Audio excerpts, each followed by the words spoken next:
Yo, we on business. Yo, we out here hitting that grind. Podcast vibes, letting loose, unwind. Next on the mic, yeah, he flexing with pride. Meeting dope souls, taking you on the ride. Talking about life, not just that. Hey, greetings, everyone. Welcome to another episode of Beyond Business. So today's going to be a little bit different because I had my guest who was in the middle of something that came up at work, which his job does entail emergencies that happen that he had to tend to, and it just so happened that that was the case. So unfortunately, that's how his Monday kicked off, and we hope that whatever Reverend Courtney Carson was having to deal with, everything went well, and we can get him back scheduled in and get him on here soon. I blocked out this time to be sitting here. The bad part about that is I don't have like anything specific that I had in mind to talk about. I was just gonna ask the Rev some questions. However, I think we can wing it. I think a big topic that at least is entertaining for me is the Trump thing, whichever side you're on, you know. I think it started off like in 2016. There was like a divide created. And then in 2020, within like a year after the election, I think people that got swayed into going against Trump for reasons that they didn't even really know were like, hold on. And so this time it was like obvious. And other than the abortion issue, which I do understand that is an issue. I have been schooled on it, but I really don't understand it, to be quite honest, because I live in a state and always have that they have a clinic in a few cities very near to here.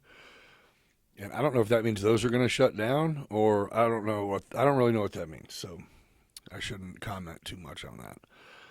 Although other than, I mean, it's definitely up to whoever's body it is, what happens to it. Like, got to kind of roll with that. But the other way in on that is if you're not an adult, then an adult does get to weigh in my opinion. That's all. So, anyway, but other than that, I think, the whole opening or releasing the Bobby Kennedy and Martin Luther King and JFK files. I don't really even know the Bobby Kennedy conspiracy. I know the Kennedys. I didn't think they were politicians. I don't know what I thought they were. I thought they were like a Hollywood family, like maybe mobbed up a little bit or something like that. But either way, I know John F. Kennedy. There's a few different conspiracy theories. And so this is how conspiracy theories are born, is the government doesn't give us any information. So people start coming up with convincing explanations and I guess stories. And then a lot of times they have even things that can back what they're saying. I jumped down the rabbit hole a little bit intentionally. Like I said, I don't know what the Bobby Kennedy and the Martin Luther King thing, I'm not 100% sure. Like, I still am going to look into what that whole conspiracy thing is. But I know the JFK, there was a few deals that I think I think it's up in the air. One is mob related. Okay. What's his name? Lee Harvey Oswald, is that, or what the hell's that guy's name? Hey, Siri, who killed John F. Kennedy? Yeah, Lee Harvey Oswald. But so he shoots 3 times, and yeah, that whole bullet trajectory thing was kind of whack. Actually, they reenacted that. They've done that for years and said, "What kind of magic bullet is this?" Went in all these crazy different directions and uh, hit the governor as well twice, as well as the president twice. And you look at the bullet, and it looks like, man, it looks like you couldn't kill a goose with it. You know what I'm saying? But I don't know. What do I know? Either way, dude was a good shot, apparently. But so he gets arrested, and all they have to do is sit him down in the hot seat, right? And question him. And then they're going to be able to find out what exactly, who he's working for, who hired him, um, or what the deal is. Because if I'm not mistaken, like, I think the popular thing was this dude came in on some let's stop just creating war and shit, and let's just like chill it on out a little bit, maybe. But either way, he gets smoked. So there's a theory that because Castro was in power in Cuba, that there, of course, there was a theory that he was conspiring to, with the other people in the U.S. government, to assassinate Castro, to basically take free Cuba, because he ran that bitch, and Castro people got to him first and killed him. Not that far fetched, especially if you know how real like secret op type, spy espionage type people, and like them Jason Bourne people. That's some real life stuff, man. There's some people who move around in the shadows that are really good at it, and they do it for a living for governments, ours as well. But yeah, that's real stuff. That's not just a video game. Either way, so that's not that far fetched. Some mob related stuff is also kind of a theory. And I think that was more because that's as close as you could get on taking a guess at who Lee Harvey Oswald could be plugged with. I think. I don't really know the story with that. Maybe some Hollywood shit. I don't know. But the one that got me was that the CIA was in on it. And the theory behind that, it got me, man, because I'm going in just wanting knowledge. I didn't even understand what the problem was. They got a guy, and what happened? So when he came into office in 1961 in January, by like July, he had got rid of like maybe I want to say like 200 fucking like the letter ops, the FBI, CIA, FBI, the special agents, because what we had done under like Eisenhower and before that is our armed forces and our CIA were creating these special op teams throughout the globe that were literally going in and picking out who would be a future threat to our country and assassinating them and basically deciding who's controlling countries, like some gangster shit, right? And I mean, we were a world power, and I think there's even people who would go, oh no, we would never do that. And it's like, well, we did not get to be known as the world superpower by what, Desert Storm? I mean, what? I mean, what? There's not been anything. I mean, we have a reputation before the peace, love, and happiness in Vietnam and all that of I mean, literally on some savage shit. And hey, it's what the people in charge believed in, so that's what they did. Well, Kennedy came in and said, I'm not on that. Let's rebuild here. Let's build relationships. Let's build our imports up. Let's build our economy up. Let's, basically promoted more love and all that stuff, right? So you have like literally the top dogs of the CIA and FBI that are no longer employed for the government, or at least at that level, because their jobs have been taken. Now these dudes are plugged.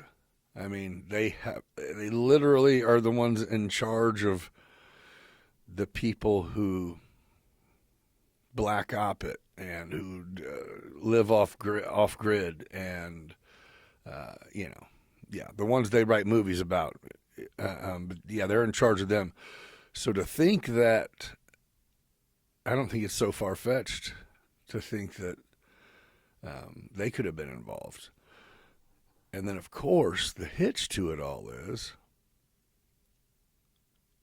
man, well, the other story is, well, what if this dude isn't even the shooter? What if he just said he's the shooter, or someone said that they saw him shoot, and what did he say? Well, coincidentally, taking him out of the jail, out of I don't even know what they were transporting him, literally 48 hours. Maybe to a hospital or something. I don't know. I don't know. They were transporting him somewhere from the jail. And he comes out, and a dude jumps out of the crowd, blasts him, and kills him. And, back in the day, it's like, got what he deserved. He killed our president. And it's like, I think that was a way of saying, oh, you guys are definitely not going to get to hear his story, because any of the, 3 options I just named on whether it was like cartel type, or,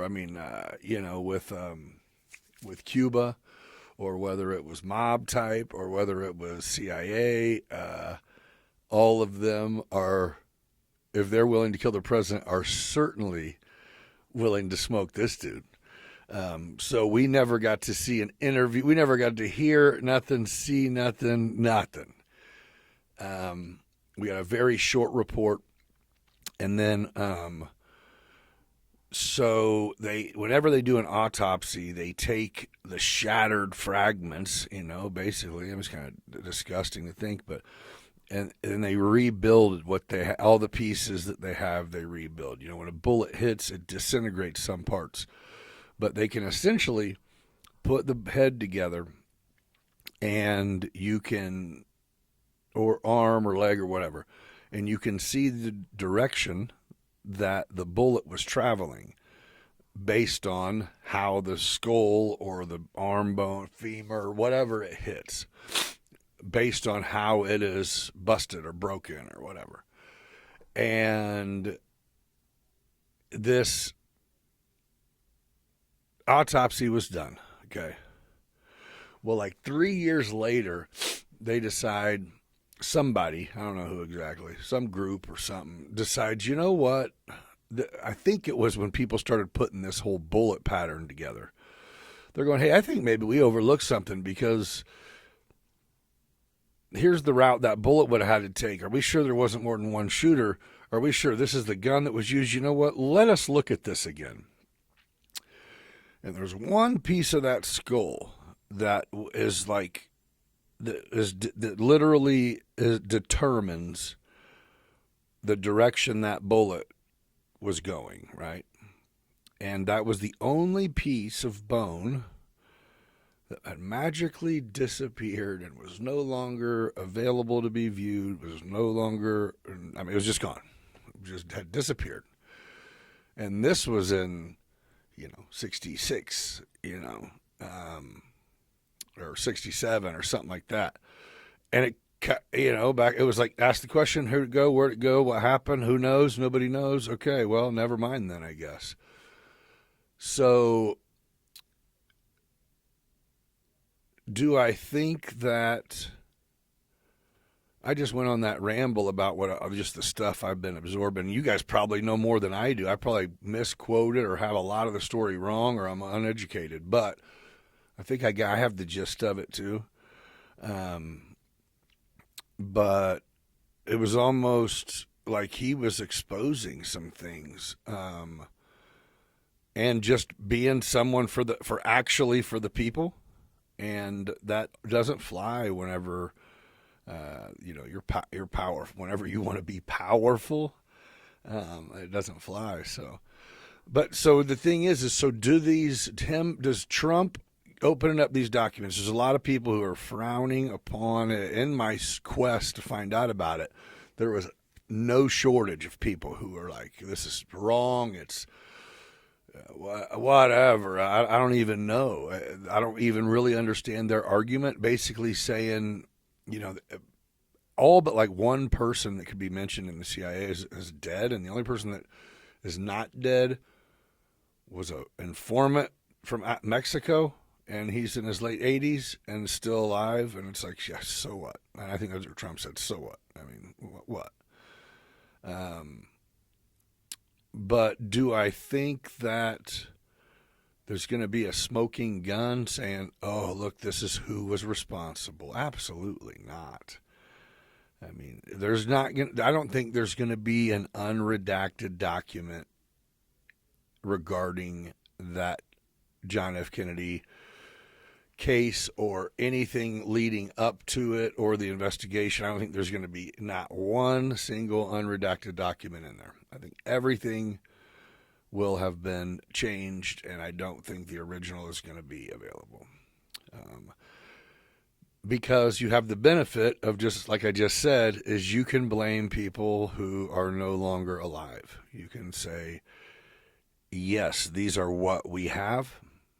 And no, there wasn't cameras on everything, and there was no digital fingerprints, and there was no, tracing keystrokes, and there was no retinal scans. You just logged in, did what you did, and if everyone at that era was on the same page, then some shit thrown in the garbage, and years going by and no one saying shit or needing to because it wasn't public record is not so crazy or far-fetched sounding, when you put it like that. You know what I'm saying?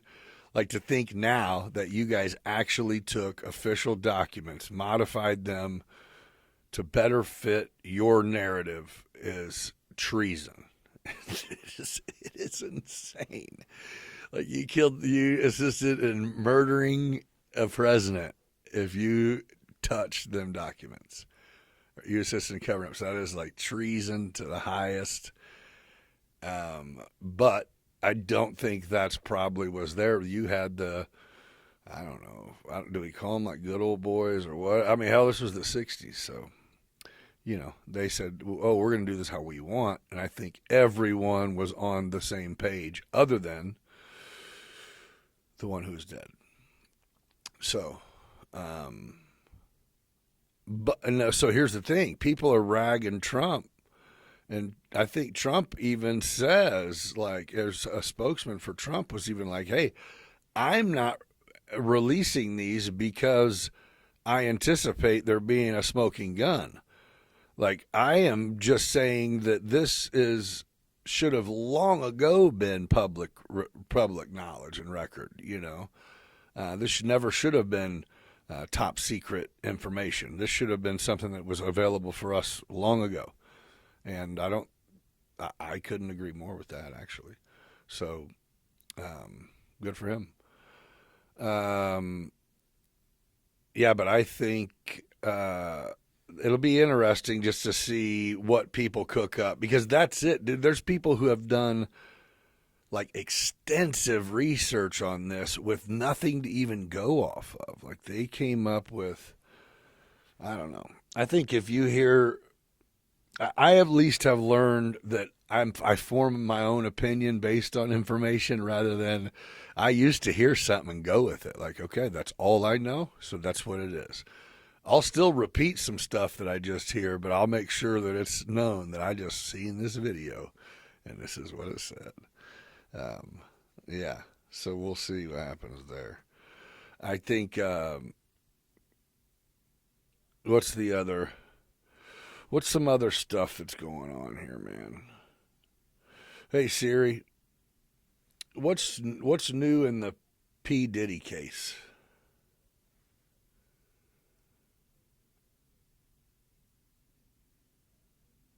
Let's see here.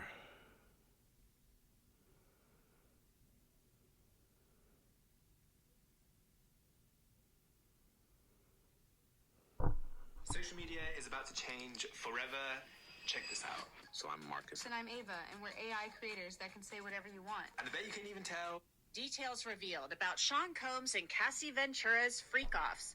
Combs sued again, and a lawyer sues Jay-Z and his lawyers, making bold claims. I go through 7 major developments in Sean Diddy, Combs, and Jay-Z's ongoing legal sagas. This is a Law and Crime Legal Alert. Did you know that children are being diagnosed with serious conditions like type 2 diabetes, with decades of experience fighting large or fatty liver disease, months, and it's now they're named as defendants together in a civil lawsuit filed by a woman who claims both men raped her when she was 13 in the year 2000.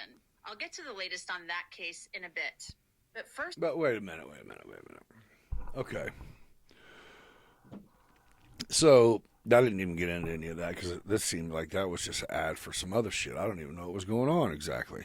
It was the same lady acting like she was telling the news. I don't know. Either way. But it made me think of something. So, there's 2 different sides to this Diddy thing, right? Basically, if you had been to one of these Diddy parties at any time in your life, you have a chance right now of saying anything you want and getting on. I think to this point, it is like a class action sex fucking ring. I mean, whatever, drugs, sex, rape, class action lawsuit against Diddy. I think there's one lawyer, and he's representing a whole bunch of people. And my take on it was, like, when the first thing, like Jay-Z, when he got, I don't know if he got arrested or indicted or I don't even know. Named in a lawsuit. That's what he got. And I think that's what I said. His attorneys were like, statute of limitations, man. It's 2025, and you're talking about this happening in 2000, which I think clearly, legally, that is statute of limitations. But you can still have a lawsuit against you. I mean, a civil suit, and you can, if you're guilty, you can still be found guilty and have to pay. But, of course, Jay-Z's like, hell no, this didn't happen. There ain't no proof of this, whatever. Dude, it took you 25 years to come out and say that? Like, that's what I 100% think that. Like, I mean, that's insane to me. Why would you wait 25 years to just decide, you know what? Today is the day. I am going to tell on Jay-Z.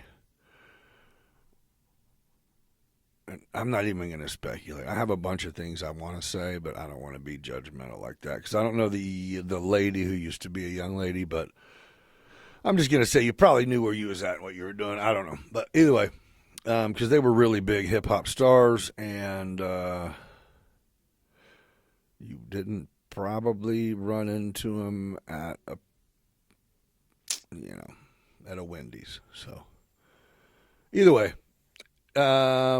so they interviewed this dude because a lot of these cases on this Diddy deal, a lot of the cases are men saying he raped them, and even the dudes are like, I don't think Diddy is gay.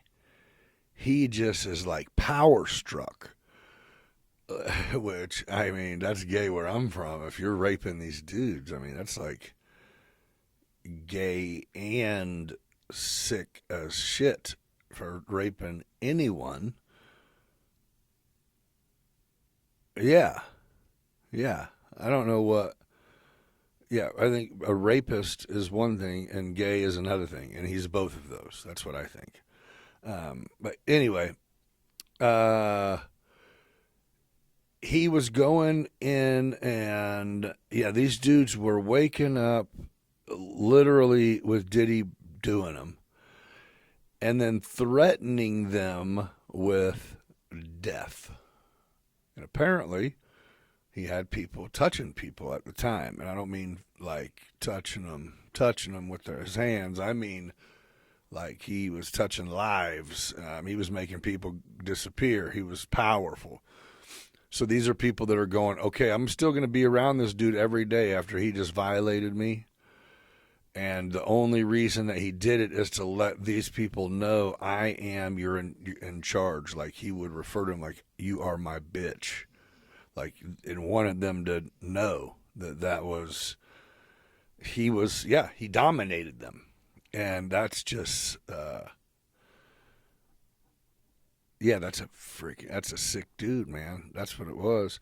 The interview I seen, they had interviewed like his brother, and Diddy was like an Ivy League dude, and his dad was a gangster, and when he was young, his dad was selling dope, got popped, started working with the police, and the dude he was selling dope for, that little crew, killed his dad, so he was raised by his mom, and they were like some Hollywood type people, and he was like an Ivy League dude, and he just was trying to get into the industry and like fake gangster, which he portrayed that to me. He never looked at Sean Combs and was like, dude, that's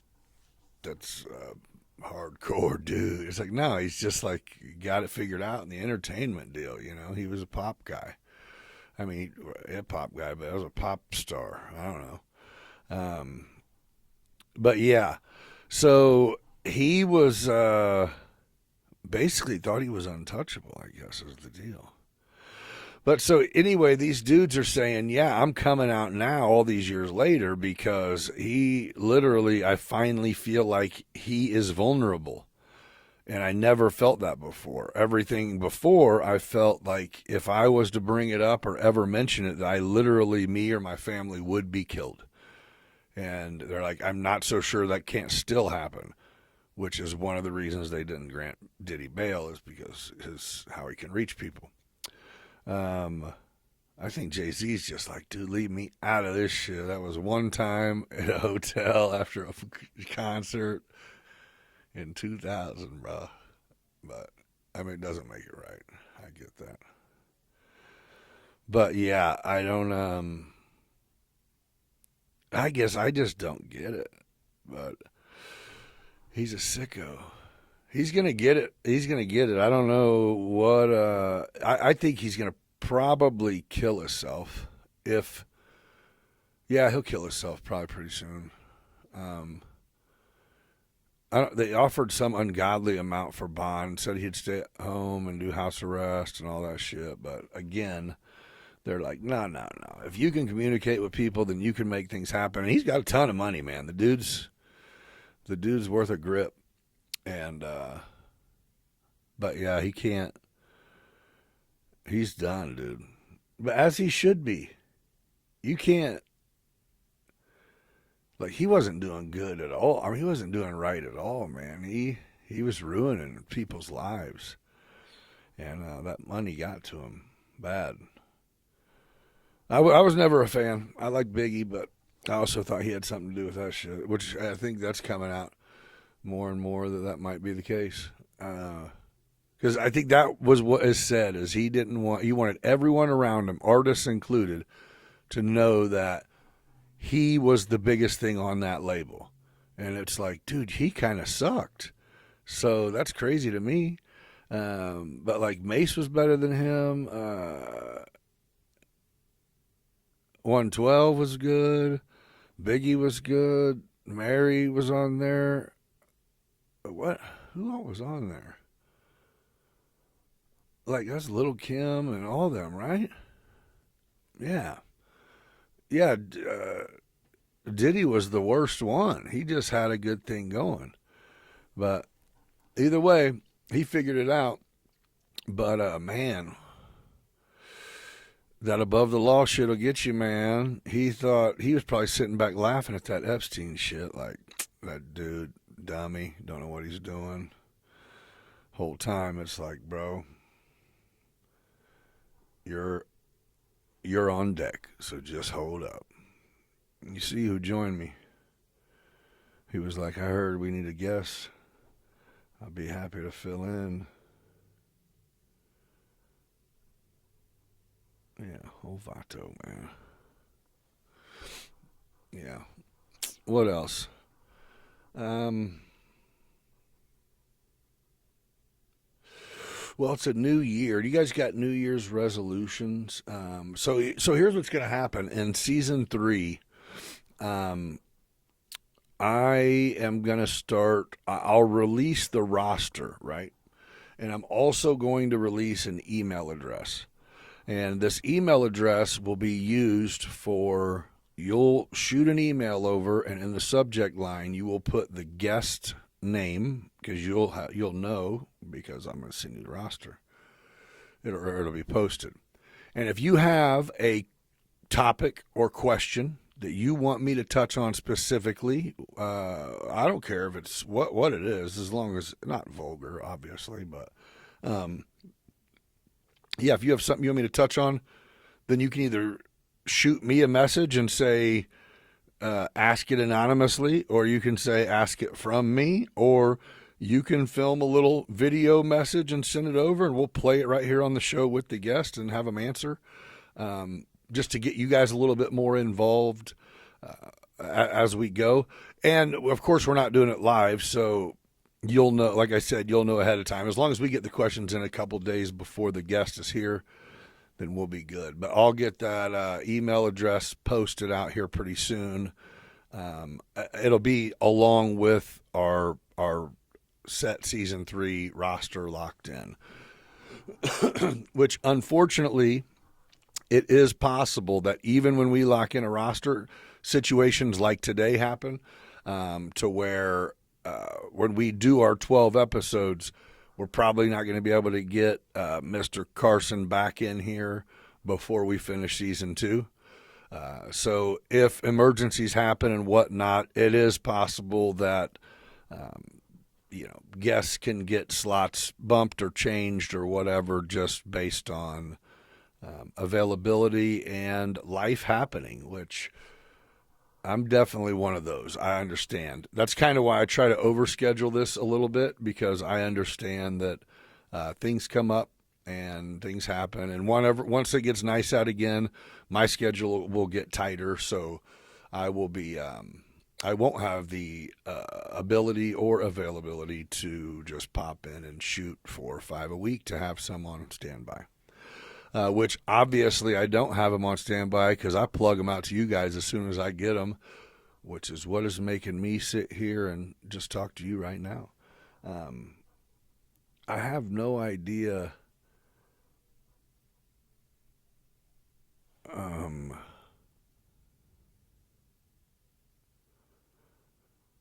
I don't know what took me to saying that. Yeah. Either way. So I wonder, I don't really have it. I didn't have any New Year's resolutions, but what I did have is I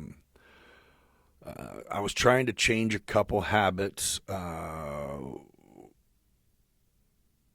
which was, I was gonna do that 100 days sober, to where I don't have any booze at all, not for any reason, and I literally, and I wasn't going to count this, but I did it, So I went to like a official meeting with somebody, and they bought me a whiskey, and we smoked a cigar, and I drank it, and I just didn't even mention it until after we were done.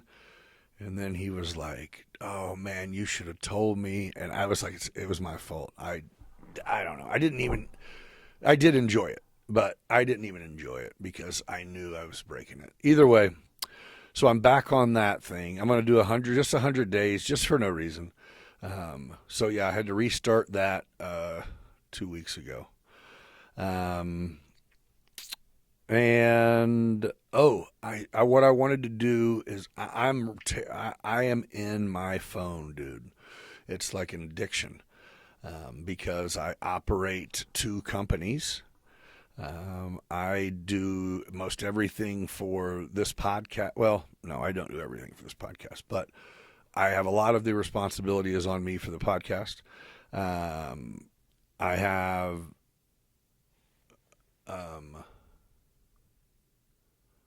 a lot of social media interaction.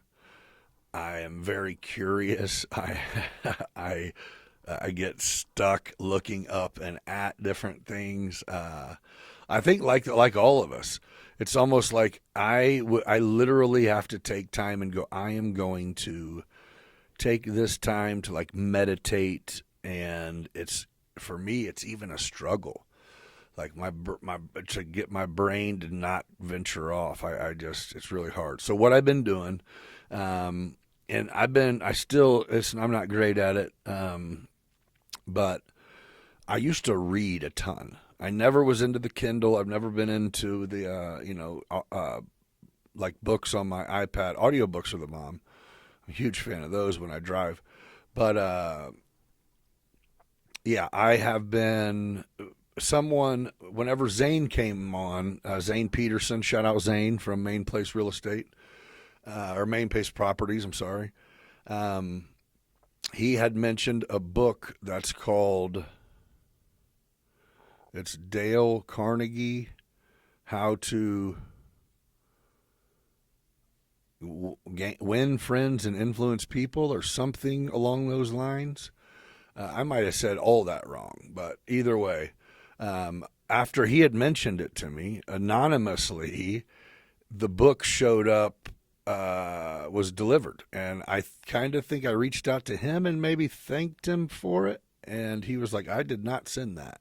So I have a few books that sit here, and whenever he came in, he had sold them, and they're just kind of, the basics for like entrepreneurship, the Rich Dad Poor Dad, the Psychology of Money, and Think and Grow Rich. And he just had recommended that book, and he said he noticed I didn't have it, and I told him I would look into it. Well, someone sent it, and I have been, which whoever that was, thank you. I wish I knew who it was. I would just say thank you. So I'm doing it anyway. Thank you.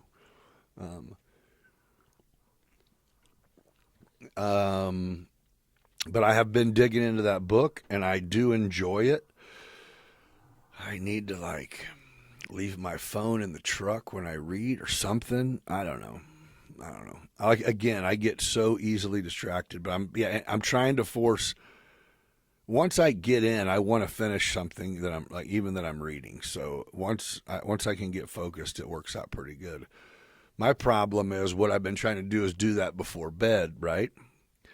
And I usually will wake up with the reading light still on and the book somewhere underneath me or on my chest or under my arm or something, to where when that brain finally shuts down enough to focus on a book, I just fall out. So maybe I need to try to go a little bit earlier. I don't know, but I'm trying. I am trying, and I encourage you guys to too. What I need to do is make time to get in the gym. So I fractured, what's it called? A stress fracture or something in my heel, in my left heel. Okay. So it's like not terrible, right? But it's definitely like, I don't know.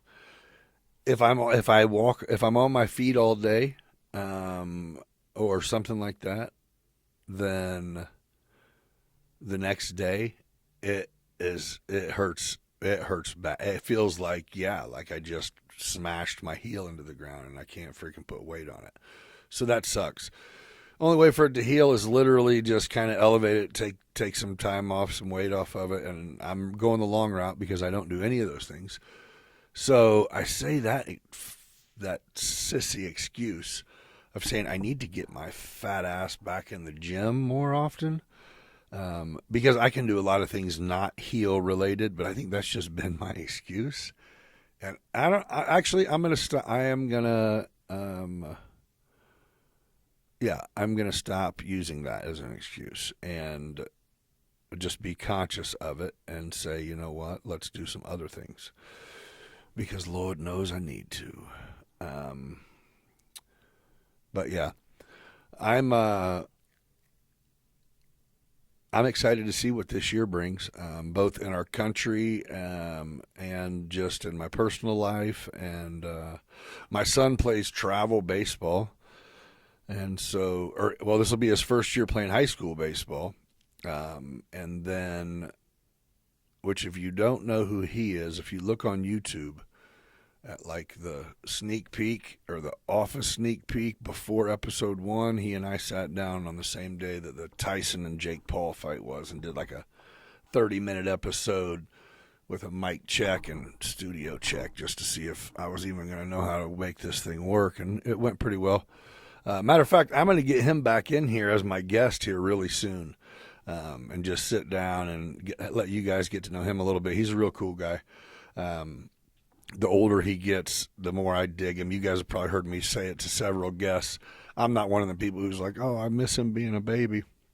Nah, man, I dig it. I dig him being the young man he is. He's really cool. That's how it is with my daughter, too. She's just good people. I mean, her and I vibe. Yeah, we don't see each other as much as we should, but we both have like lives, so I think that kind of goes without saying. And every time we pick up right where we should, and them grandbabies still think I'm the best grandparent ever. So I'm gonna ride with that. But yeah, I'm gonna get Mo in here. But anyway, he's gonna be playing his first year of high school baseball. They're working out now. He played varsity soccer. As a freshman, which I don't think they don't even have a JV team. So you either play varsity or you don't play. And he started off coming in like the last half, and by the last half of the season, he was either starting or coming in, first or second off the bench, and he got quite a bit of tick there. They didn't do great, but I think they were just maybe I don't know. Maybe they played 500, maybe just under 500. I don't know. I'm not quite sure.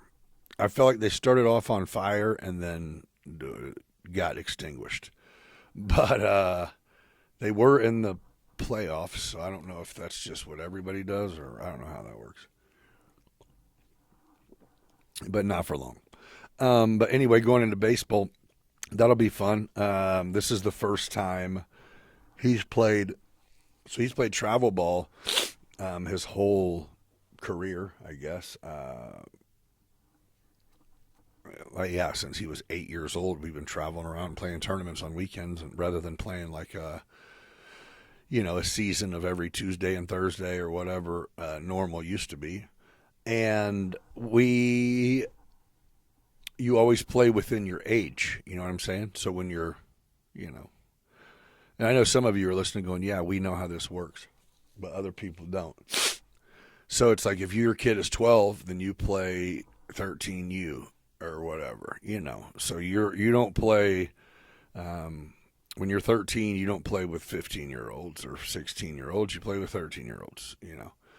Well, high school is everybody in all sports, which I love this time of their lives, to where if you excel, then you get to high school and it's varsity. There's JV. Sometimes there's freshman, JV, and varsity. And if you are a good enough freshman and your coach is a good coach, then you will play and contribute to the varsity team no matter what age you are or what grade you're in.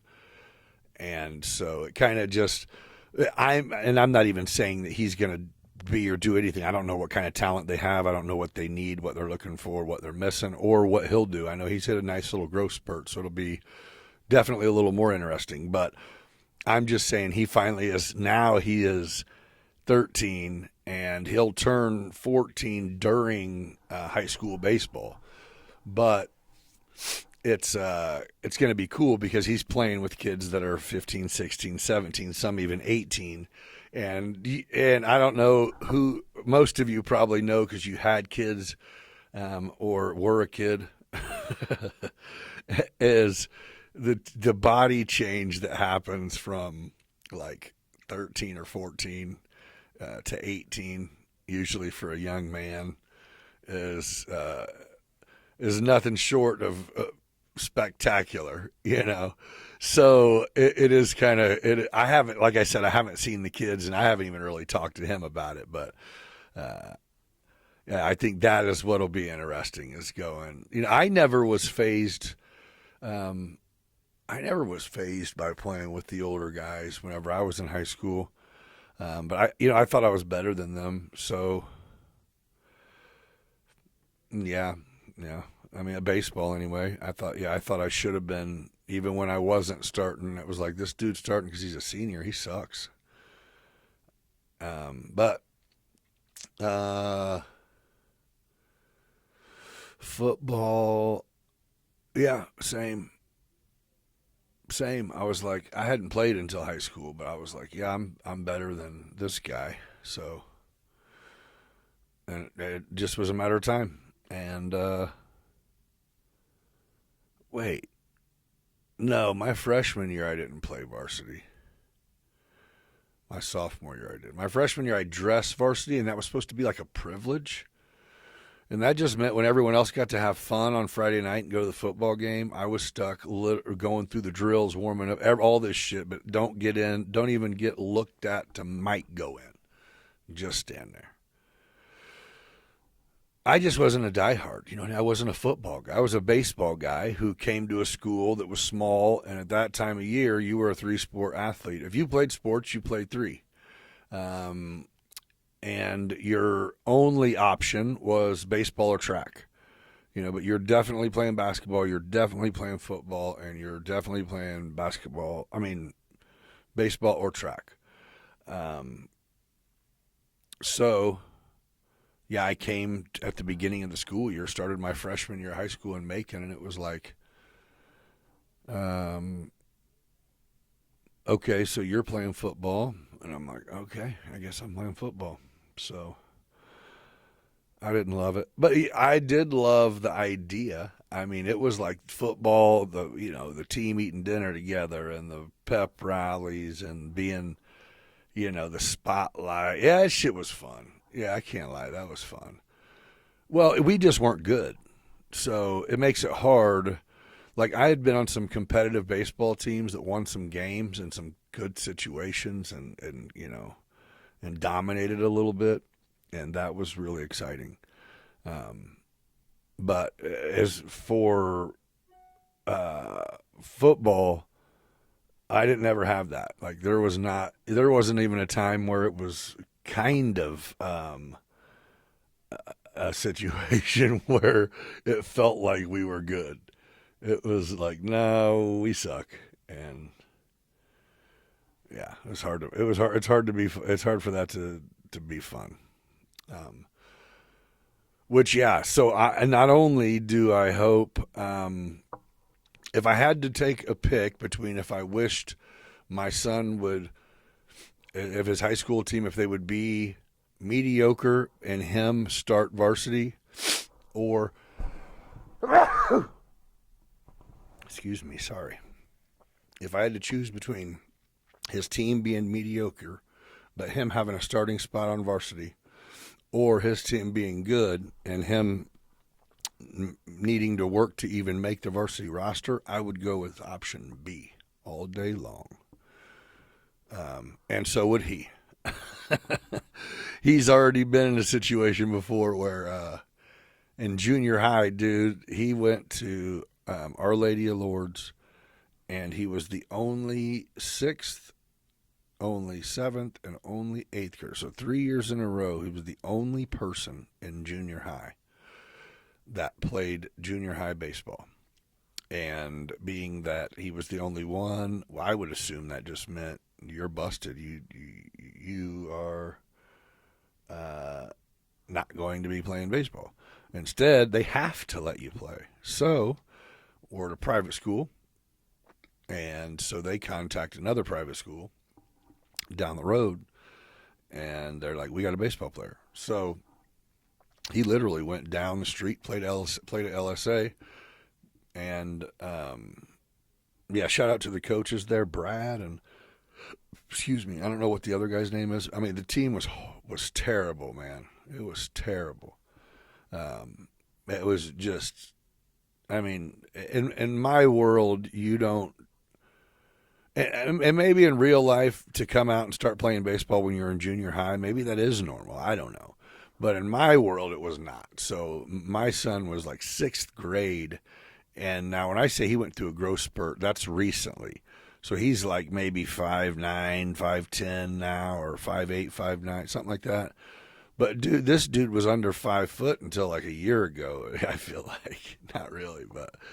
So he was never a tall guy. And he was 6th grade, 11, tiny.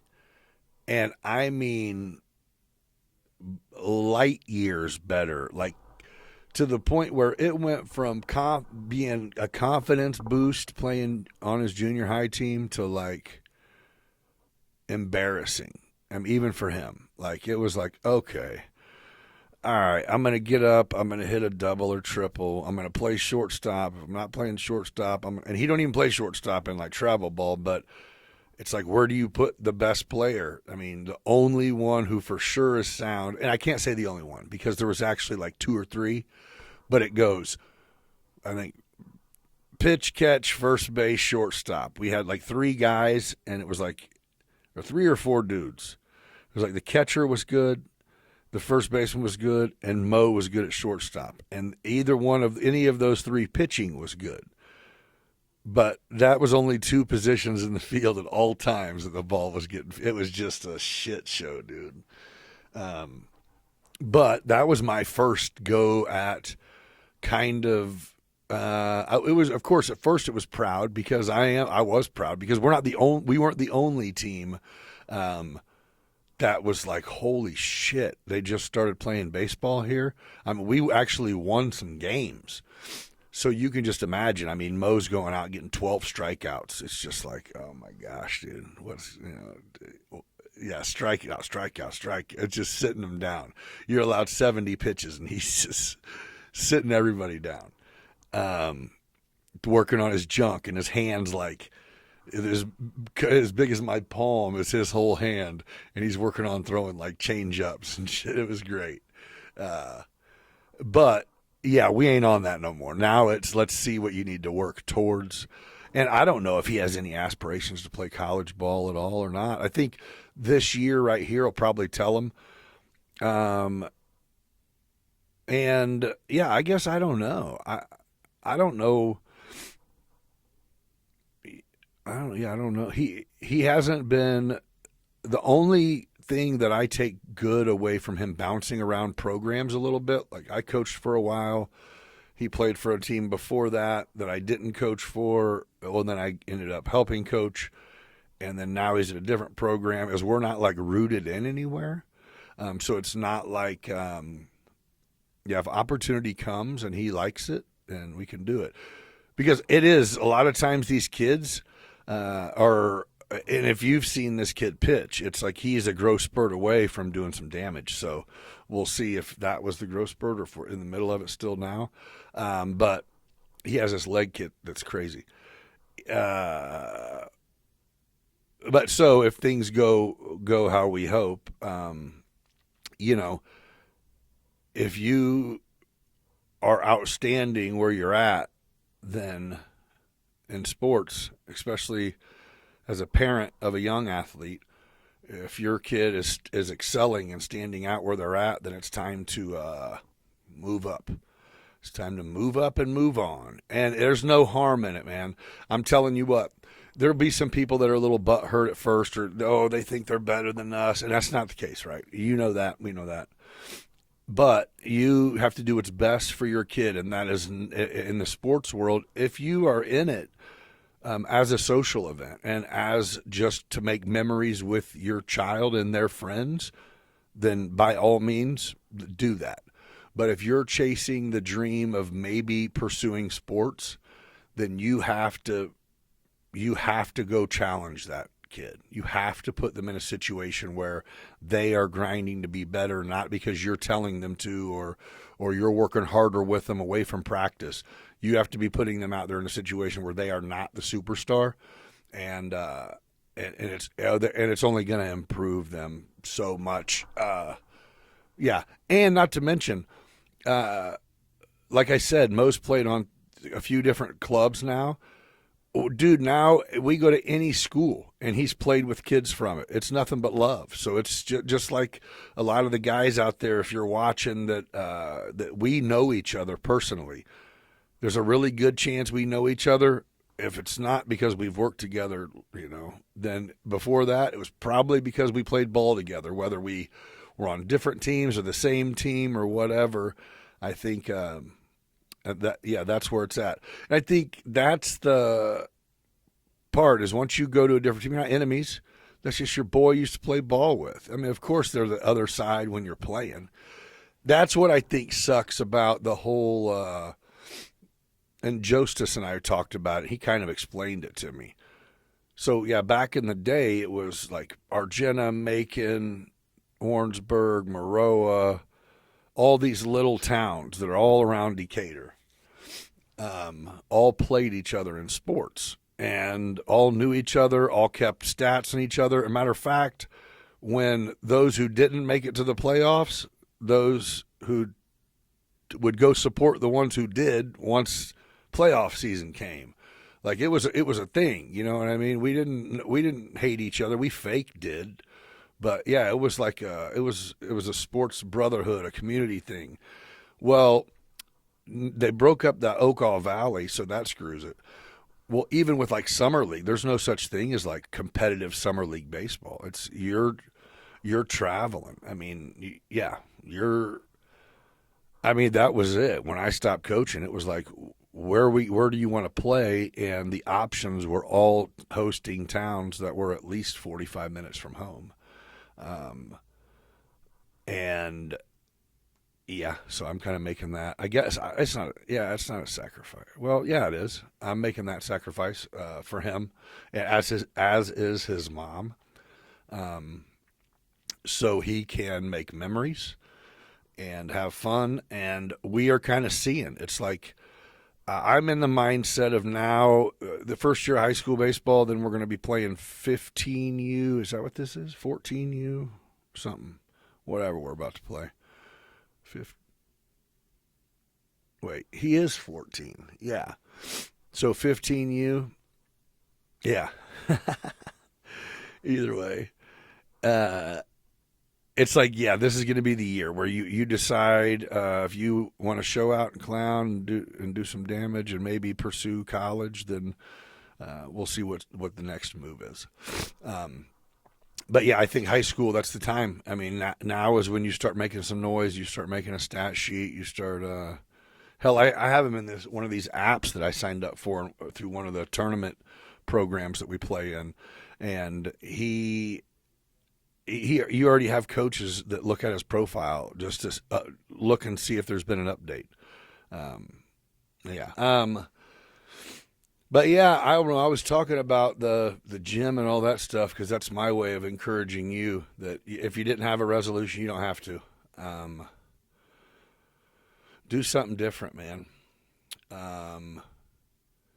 If you're one of those people who you've been struggling to have time or even the funds to take a break and take a vacation and get away, and you're a 9-to-5 or whatever, then why don't you just every week, man, get $50 cash out of the ATM. Go get $50 out. Stick it in your Bible. Seriously. Stick it in your favorite book. Stick it in something right there and do it every week. Do it every week. And you'll be able to take an awesome vacation between Thanksgiving and Christmas. Probably still have a little bit of chop left over to do some Christmas shopping. Do it. Challenge yourself to just save $50 a week and treat yourself at the end. And don't touch it. You don't have to get an account. You can get a coffee can, put it under your bed, put it under your mattress, put it in your Bible, do something. $50 a week. Just stuff it away. And then, yeah, you can take a long weekend to yourself, go soak in a hot tub in a cabin for a long weekend at the end of November. Come back, do some Christmas shopping, rejuvenated, and get ready for another new year. Again, it's all self-care.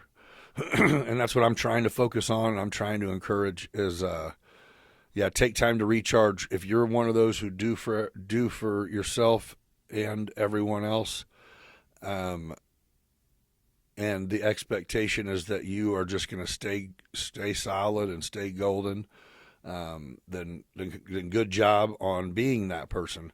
But don't forget to recharge, reward. Because you deserve it too, man, or ma'am, whoever you are. And I'm going to give a quick shout out to I've heard a lot of people, and this might be kind of touchy.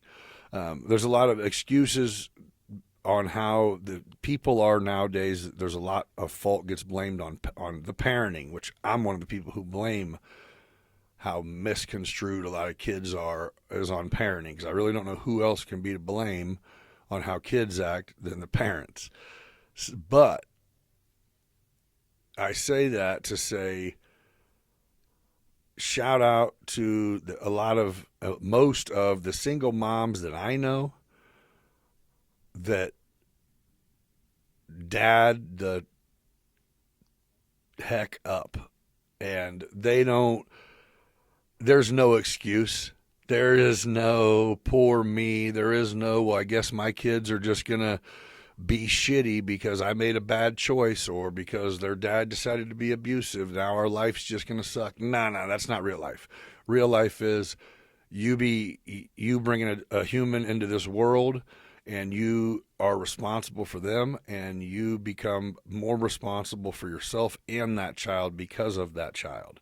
That should be a focus, a priority, and there's a lot of women I know that is exactly the case, and they don't cry about none of it. They know what they signed up for, and they get it. And congratulations to you, single moms, that don't expect a plaque or a banner. They just are rewarded by having productive children that grow up to love them and do great things, so. And shout out to the parents that stay together too. I mean, yeah, I think the grass is really green on the side of the people who have been married forever. If you're coming from a broken home or something like that, you look at the people and go, man, it must be nice. But you better believe, hats off to those people, because if you've been married a long time, that means you've been through a lot, and you guys have both overcame a lot, and congratulations on that. Yeah. Well, come up with another challenge for yourself. And I appreciate you guys taking the time to listen. Sorry I didn't have a guest and it was just me. If you have anything that you want to communicate to me about anything, you can always send an email over to beyondbusiness217@gmail.com. And either myself or someone will get back with you. Thanks a lot for joining me. Everybody stay safe, be kind to each other, and think about it. What's your next move? Not just that paper, doing it big. Ain't no time for a hater. People yap behind his back, but we rise like the sun. Gather round, fam, we just having some fun. Beyond business, it's a vibe, feel that thrill, getting intimate. May even get your heart filled. Meeting the legends, those raw and real. Digging deep thoughts, show you how to feel. From the block to the boardroom, we making that move. Beyond business, baby, yeah, we got the groove. Shout out to the hustlers, the real street thugs. We all eat together, no need for the drugs. Yeah, you blessed with the gift, determined to thrive. Nick's breaking it down, keeping that fire alive. Let's go deep like the ocean, no bluff. Beyond business, baby, we can't get enough.